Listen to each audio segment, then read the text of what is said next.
Good morning everyone. Last topic हमारे थे Millikan drop method और चार्ज बाय मास रेशो। आज हमारा टॉपिक है डिस्कवरी ऑफ प्रोटॉन और एनोड रेज। तो हम करते हैं स्टार्ट आज। We know that the atom is electrically neutral. जैसे कि हमें पता है कि जो एटम होता है वो इलेक्ट्रिकली न्यूट्रल होता है। तो from the discharge tube experiment we conclude that the cathode ray which are negatively charge, जो हमने क्या डिस्चार्ज ट्यूब से एक्सपेरिमेंट किया था, हमें पता है कि वहाँ से हमें कैथोड रे जिसके ऊपर नेगेटिव चार्ज आता है उसकी ऑब्जर्वेशन की थी। So Goldstein think that there is are some positive charge also present. तो गोल्डस्टाइन ने सोचा कि अगर उसमें नेगेटिव चार्ज है तो एटम तो हमारा इलेक्ट्रिकल न्यूट्रल होता है, तो उसमें कुछ ना कुछ सम पॉजिटिव चार्ज भी होगा। तो उन्होंने क्या किया, उन्होंने भी एक एक्सपेरिमेंट परफॉर्म किया। तो हम उस एक्सपेरिमेंट के बारे में पढ़ते हैं। In this experiment Goldstein modified the discharge tube. जो गोल्डस्टाइन ने एक्सपेरिमेंट किया है तो एज इट इज़ सेम था जैसे कैथोड रे का था, लेकिन उन्होंने क्या किया, इसमें सिर्फ एक मॉडिफिकेशन किया है। उन्होंने क्या किया है, जो कैथोड रे है वो परफोरेटेड लिया है। परफोरेटेड मतलब कि जिसमें हल्के हल्के छेद होते हैं, उसको बोलते हैं परफोरेटेड। तो उन्होंने क्या किया, डिस्चार्ज में जो कैथोड इलेक्ट्रोड है, या फिर जिसमें हमने एनोड और कैथोड 2 इलेक्ट्रोड ली थी। एनोड तो एज इट इज़ है, लेकिन कैथोड को क्या लिया है, परफोरेटेड कैथोड ट्यूब लिया है, सॉरी इलेक्ट्रोड लिया है। तो उन्होंने क्या किया, सेटअप सेम था, वही एक बैटरी कनेक्ट की है, वैक्यूम भी है प्रेशर को रिड्यूस करने के लिए। तो उन्होंने क्या किया, जब प्रेशर को रिड्यूस किया ना, तो क्या किया, he observe a new type of luminous rays pass through the hole and moving in opposite direction of the cathode. मिनटों से उन्होंने देखा कि जब उन्होंने प्रेशर को रिड्यूस करना शुरू कर दिया ना, तो उन्होंने एक देखा कि ल्यूमिनस रे आ रही है, लेकिन आ रही है कहाँ से, कैथोड के अपोजिट से, क्योंकि उसमें छेद है तो उसमें से निकल के उसके अपोजिट आ रही है। ठीक है,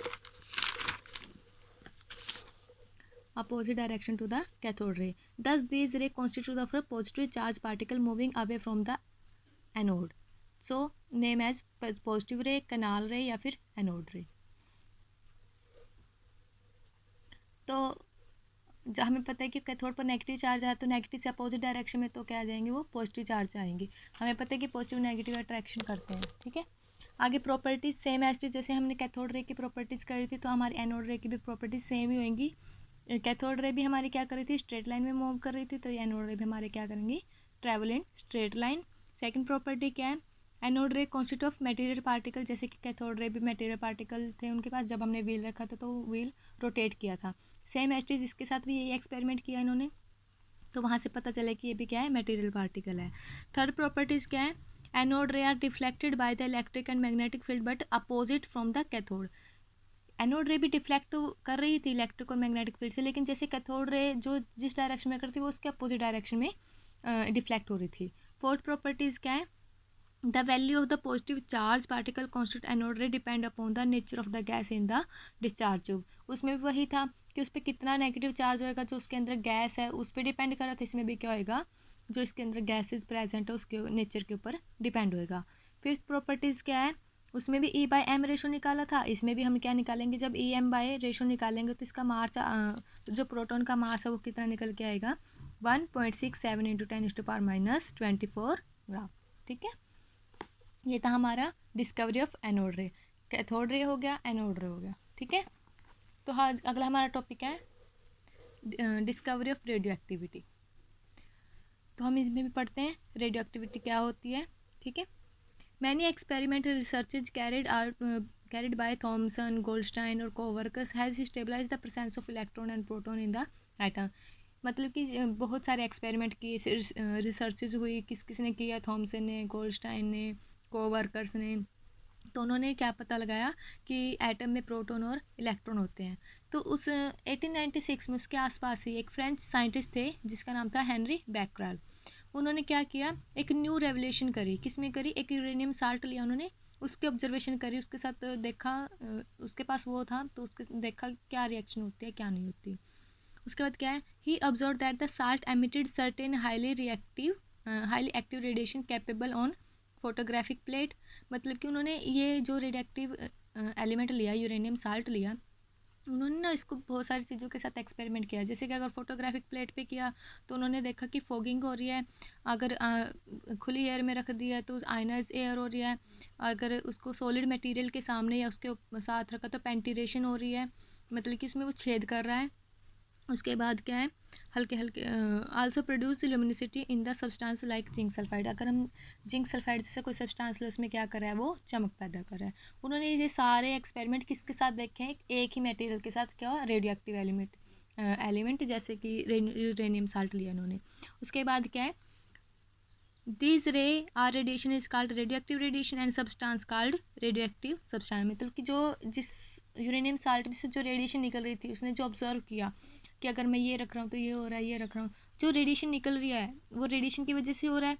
तो उसने देखा कि ये क्या है, रेडियोएक्टिव रेडिएशन निकल रही है, और जिस सब्सटेंस से निकल रही है उसको क्या बोला उन्होंने, रेडियोएक्टिव सब्सटेंस। उसके बाद एग्जाम्पल हैं जैसे रेडियोएक्टिव सब्सटेंस के, जो भी मोस्टली एंथेनोइड और एक्टिनोइड होते हैं उसको ही हम रेडियोएक्टिव सब्सटेंस बोलते हैं, जो हैवी होते हैं, जैसे कि रेडियम हो गया, थोरियम हो गया, यूरेनियम हो गया, पोलोनियम हो गया, एट एक्स्ट्रा। उसके बाद रेडियोएक्टिव की डेफिनेशन क्या बोल सकते हैं हम, the phenomena of the spontaneous emission. Spontaneous मतलब कि अपने आप होती रहती है, जो emission of certain highly active radiation by radioactive substance. मतलब कि वो फिनोमिना जो अपने आप स्पॉन्टेनियस एमिशन या फिर अपने आप रेडिएशन निकलती रहती है जिसमें से, उसको बोलते हैं रेडियो एक्टिविटी। ठीक है। एक्सपेरिमेंट में क्या किया उन्होंने, एक रेडियो एक्टिव सब्सटेंस लिया, एक लेड के ब्लॉक में लिया, क्योंकि बहुत हाईली रिएक्टिव होते हैं, इनको एयर में नहीं रख सकते ऐसे खुले ही।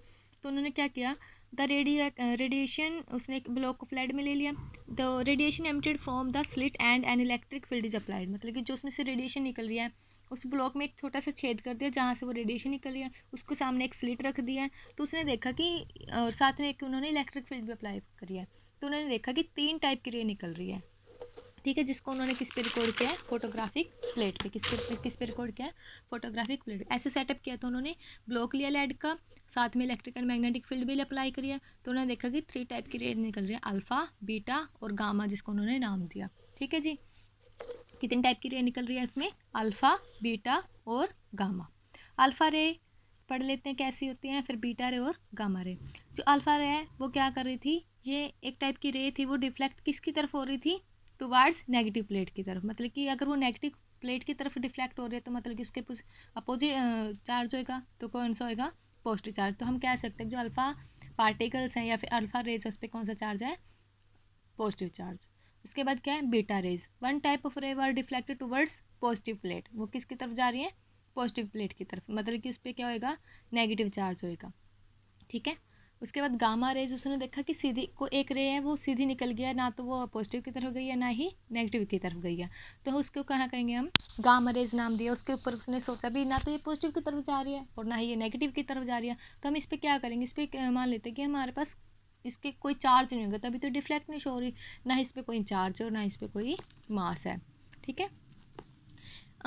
ये आप नोट कर लेना, जो पेंटिरेशन पावर होती है, ठीक है, पेंट्रेशन पावर वो हमेशा क्या होगी, गामा की सबसे ज़्यादा होगी, फिर बीटा की और फिर अल्फ़ा की।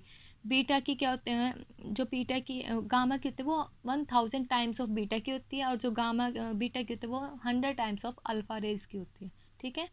थैंक यू, आज के लिए इतना ही।